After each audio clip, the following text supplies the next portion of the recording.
Westlake High School. This is Kate Namey. And Hannah Conforto. And this is the WHS TV Friday Morning News. Ailyn Cook is an art student who recently won a Gold Key Scholarship at the Art Awards. What is your favorite art format to work with? Well, recently I've been exploring with more realism, so I'd say that's probably one.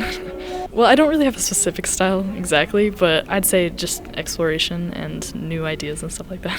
What is the Gold Key Award? The Gold Key Award is basically the highest award that you can get within the scholastic competition, and then it goes on to nationals. I think the format of the key is kind of an opening to nationals, so if you were to win anything else, then that would be that. Are you surprised that this artwork that you made won the award? Yeah, definitely. I wasn't really expecting it, but I think that's with everyone who entered new pieces. Tell us about some of your other art pieces. Well, as I said before, I've been focusing with realism, so pieces such as like buildings and stuff like that have really been on my priority this year. What made you want to start working with art? I'd say as I've grown up, when I was younger, I used to do more cartoony styles and stuff like that, but as I've grown, I've seen new styles and techniques, and I've been interested in trying to do those. In sports this week, boys basketball is 13-10, and they received the award of GLC runner-up. Girls basketball is 13-11. Swimming and diving, boys are 10-2, girls is 10-3. Hockey is 7-17-1. Boys bowling is 9-4, girls bowling is 8-5, and they will advance to the district tournament on Monday at Stonehenge.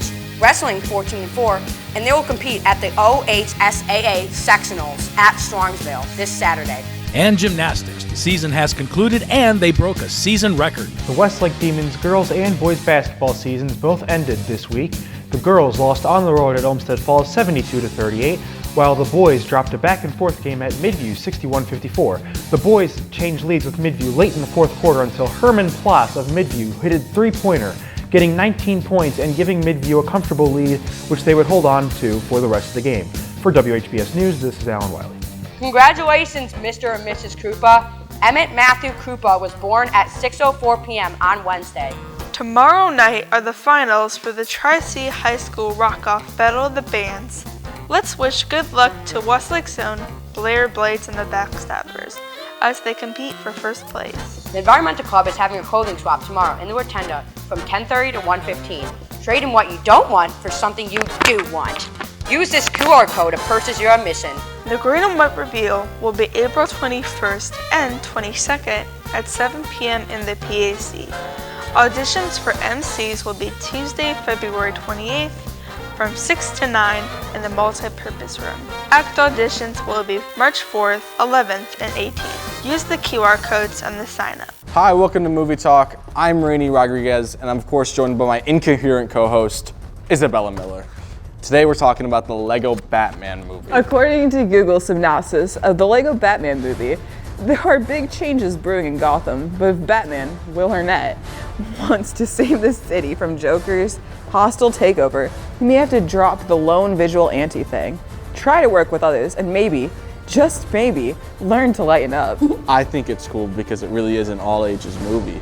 It's like, hey, Lego cartoon Batman, that's for children. And then there's these little minute jokes and bits for the adults that they can be like, wow, I'm so glad my child isn't over the age of 13, because then they would know what this means and this movie would be bad news to show to my kids. And it's also very satirical. Shout out, Mr. Stryker. It's mocking the other Batmans and just action movies in general. They did a little reference to the 60s show with Alfred dressing up as Batman. There's a lot of references made in the movie. He's in the prison and the commissioner comes over and is like, hey, we need your help, but you're gonna have to work together with people. And he's like, oh, who? SEAL Team 6 and Fox Force 5. Fox Force 5 is from Pulp Fiction. I have a list here of the best Batmans in order. Number 1, I have Adam West. Number 2, Will Arnett. My favorite scene was when Batman and Robin arrive at Superman's Fortress of Solitude, and Robin calls him Dad, and he's like, don't call me Dad. And he's like, sorry, Papa. It's the one where Bruce Wayne's at the party. It's when he introduces himself to Bruce Wayne. He's like, my name's Richard Grayson. Barbara's on stage, and she's like, what if we didn't have Batman? And then Bruce Wayne's like, oh, what's a waiter? Good bit, great bit. I thought that scene was really funny. 8 out of 10 movie, good movie. 8 out of 10 as well. That was Movie Talk. I'm Rainey Rodriguez. That's Robert Plant. That's Isabella Miller. I don't know, we'll see you in like 2 weeks or whenever, whenever we do another one. Our last controversial question was, will you stay in Ohio after you graduate? The answer, according to you, was no, 57% to 43%. This week's question is, who is better, Sesame Street or Muppets? Be sure to hop on the WHBS TV Instagram, WHBS.television to cast your vote. Again, who is better, Sesame Street or Muppets? This has been Kate and Amy. And Hannah Conforto. And this has been the WHBS TV Friday Morning News.